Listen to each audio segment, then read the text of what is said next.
It's a Dota Weekly Show! Yay! Hey guys, you're watching the Dota Weekly Show, your source of news, mechanic, and whatever that interests me. This is Luminous, your host for the show.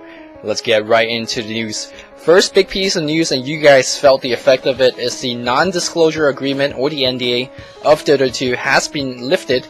So that means people could, if they have a copy of Dota 2, they could, stream their games, they could upload replay, or upload videos, they could upload screenshots, and all of it will be legal. So because of that, every news site, every Dota site you went to last week will just have Dota 2 streams up, and they have Dota 2 content up. And it's really cool, the supports from the fan are just crazy. Everyone is just dying for more Dota 2. So it's great, Personally, I haven't been streaming any Dota 2, particularly because if everyone and their grandma's streaming it, why do I need to do it myself? But I am thinking of putting some Dota 2 material on YouTube, think maybe like my first Dota 2 game, just public or something like that, or maybe it's me playing some pubs. We'll have to see. I think also people are just really interested in like what my initial response of Dota 2. I never really made a video about that, so maybe I'll use that video to do so. So let me know what you guys want in terms of Dota 2, because now I am perfectly legal to show you guys my stream or me playing Dota 2, and that's gonna be perfectly fine. So let me know what you guys are interested. Second thing, also about Dota 2, is that ESWC will be using Dota 2 as their game of choice instead of Dota 1, and I'm pretty mad about it. I'm pretty male, because yes, as much as I love Dota 2, I think this is a rare chance that the best teams in the world, you have the Chinese, you have Southern East Asians, you have the Europeans, you have everyone joining together in a lag-free environment, playing the best games in a long time, and you only give them 46 heroes. Okay, maybe Ice Rock's gonna add 10 more by the end of the month for ESWC, but it's still not 100 plus that we're used to in the competitive CM mode. Yes, the game looks a lot better. Yes, it's probably a better, spectator friendly. But unfortunately, to me, I want to watch best games play at the highest level. And if you're missing 50 heroes, if you're missing 60 heroes, that's not Dota to me. That's not Dota to me. So yes, I'm gonna casting Dota 2 in for ESWC. Like, I'm gonna upload the replays and the commentary is gonna be there. I'm gonna talk about it in Dota Weekly Show, but I wish it was Dota 1, but unfortunately it's gonna be Dota 2. So for more Dota 1 tournaments, we have to wait for things like WDC and SMM, which is coming up soon. So that's where we're gonna see the best lands. But yes, I'm a little bit saddened about it. I'm really mad about ESWC as well. But hey, that's life. Lastly, Dota 2 is out, or the non-disclosure agreement has been lifted, and keys are flying around, Dota 2 beta keys. And Dota Commentary is also hosting their own competition or whatever to give out a couple of beta keys, 8 total.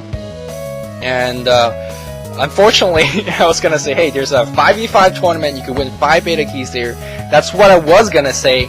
And then I was like, okay, I started a tournament last night, and then I wake up this morning. I should have ample enough time to make an announcement about it and then gather a lot of signups. But I wake up this morning and the signups closed because it's full. So we already have 160 teams competing in the tournament. That's gonna win 5 keys. The winning team's gonna get 5 keys. And then we have other competition as well. We have a banner competition, we have an article competition, and then we have an intro competition. The winner of these competitions respectively will receive 1 key as well. So a total of 8 keys. Again, unfortunately, the tournament has been closed, but if you're into banners, articles, or intro, you might want to check out the link in the description, and then hopefully win a key that way. So that's pretty much it for the news of this week, and let's go to the mechanics. For this week's mechanic, I want to talk about something called Purge. Now, most of us is pretty familiar with the concept, but for some of the newer players, Purge is an ability that does 3 things. First, it damages or destroys outright a lot of summon units. Secondly, it slows heroes' attack speed and also movement speed. And third, and I think the most underrated part, is it removes a lot of buffs and debuffs. So I'm going to talk about most of these one by one. Now, in terms of damaging summoning units, we definitely seen things like Purge Blade killing a golem outright. Different Purge spells does different amount of damage. For example, Medusa at level 3 does the 800 AoE Purge damage, whereas let's say Purge Blade deals 99999 damage. If you don't kill the summon unit outright, you will pause them for a couple of seconds and do a significant amount of damage. So that's pretty good to know against a lot of summoning based teams. You can actually counterpick with Medusa. I've never seen pro player do it, but it's a viable strategy. The thing that we're most familiar with Purge is probably the secondary ability, which is the slowing effect of the movement speed and the attack speed that Purge does against enemy units. Now, common forms of Purge is the Shadow Demon, the Demonic Purge, and then we have Medusa's Stone Gaze, and also the Diffusal Blade that you could buy. Of course, there's a Tear Trickster, there's a Razor, but those are pretty odd cases, so I'm not going to talk too much about that.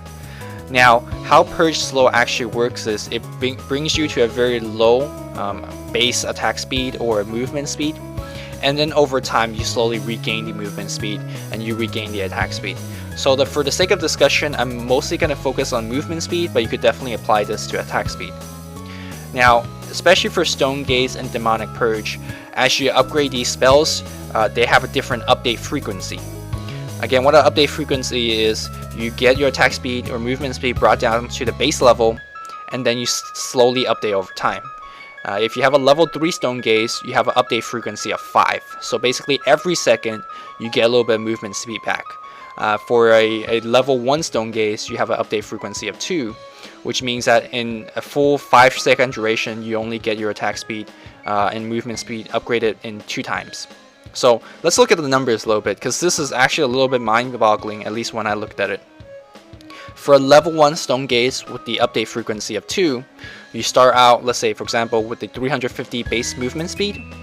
As the Purge hits you, you drop down to 100 base movement speed, and then you wait 2.5 seconds, and then you go back to you go up to 175, and then another 2.5 seconds, you go back to your original 350 movement speed. For update frequency of 5, you have again 350 movement speed to start, and then 100 after a second of it, 140, another second, 210, a second after that it's going to be 280, and then after a second after that you're back to 250. If you look at the numbers a little bit more carefully, you'll realize that the level 3 Stone Gaze actually slows less than a level 1 Stone Gaze. And when I found that out, I found it to be a little bit mind-boggling, because we're always used to, hey, let's upgrade a spell, it does more stuff. In this case, the slow actually gets worse.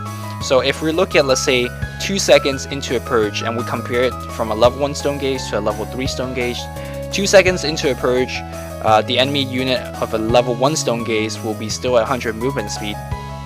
But for a level 3 Stone Gaze, they'll be up at 140 movement speed, and you could just track it by second, and you could see that the level 1 Stone Gaze slows both the movement speed and also attack speed more on the enemy unit. Of course, there's different reasons where you update the Stone Gaze. It has a lower mana cost, it does more damage, but if you just care about the slowing effect of the Purge, you might consider actually not leveling up. So that's something to be noted upon. Of course, the update frequency from level to level is frequency of 2, 3, and then 5 at the max level. Diffusal Blade is going to be constantly at 5. Demonic Purge, same thing, 2, 3, 5. So again, something to take into consideration when you're playing these heroes or buying Diffusal Blade. The last and most underrated thing about Purge is the fact that you could purge a lot of buffs and debuffs off heroes, enemy heroes, your teammates. And I'm not going to talk about everything that you could purge, because that would take a couple hours, but I do want you guys to check out the link I'm putting in the description box. It's a thread called the Mini Guide to Purge, and I got most of the information there. And within that thread, you could see a lot of stuff that you could purge off. Some of the things that we often see in pro games, such as purging off the repel, purging off big buffs such as an insatiable hunger from the Brewmother, purging off Sven's God Strength. Other stuff that we could purge, of course, you could purge off Silence. Not too sure whether you knew that. You could purge off some items such as Lincoln Sphere. So there's a lot of stuff that you could actually purge off. And even if you're really familiar with all the stuff that you could purge off, it's not a bad idea to just kind of look through. Maybe you're missing out something. So it's always a good idea to at least check out the link to see what of the many things that you could purge off. Alright, that's for the mechanics, and for the interesting happening of this week, not a particular topic. Just want to tell everyone that I have one free beta key to give out for myself to you guys. I'm gonna keep it simple. I'm not gonna be like, hey, like this video, comment on this video. You know what? Forget it. You guys just want to play the game that you want to play, and I'm not gonna make you guys jump through a flaming hoop of that. So at the end of the week, or whenever I release my next Dota Weekly show, probably Saturday, Sunday, I'm gonna just run a basic random number generator, and then select randomly from one of my subscribers, and then just PM that key to that lucky person. So that's what I'm gonna do. Unfortunately, I only have one key to give out. I wish I was able to give more keys, but I used it mostly for DC related stuff. So I apologize for that. But I just want to take this chance to thank everyone that's been supporting me along the way, whether you've been there since day one, whether you're just one of my recent supporters. I'm just happy that you guys are supporting me, because if it was commentary number 3 and it had 2 viewers and both those views are mine, I probably would have stopped. But people were giving me constructive criticism, people were hating me, motivating me along the way, and all of it, believe it or not, makes me just feel motivated to come back and keep doing commentary. So I've been doing this for 2 years. I think I might do maybe 2 more years. We'll have to see where Dota commentaries in general takes me. So just one last time, I just want to thank everyone that's been supporting me all the way, because without you guys, I wouldn't be here. That's it for this week's news, mechanics, and the interesting happenings. Hopefully you tune back in next week. And as always, this is Luminous, signing off. See you guys. Hope you guys enjoyed it.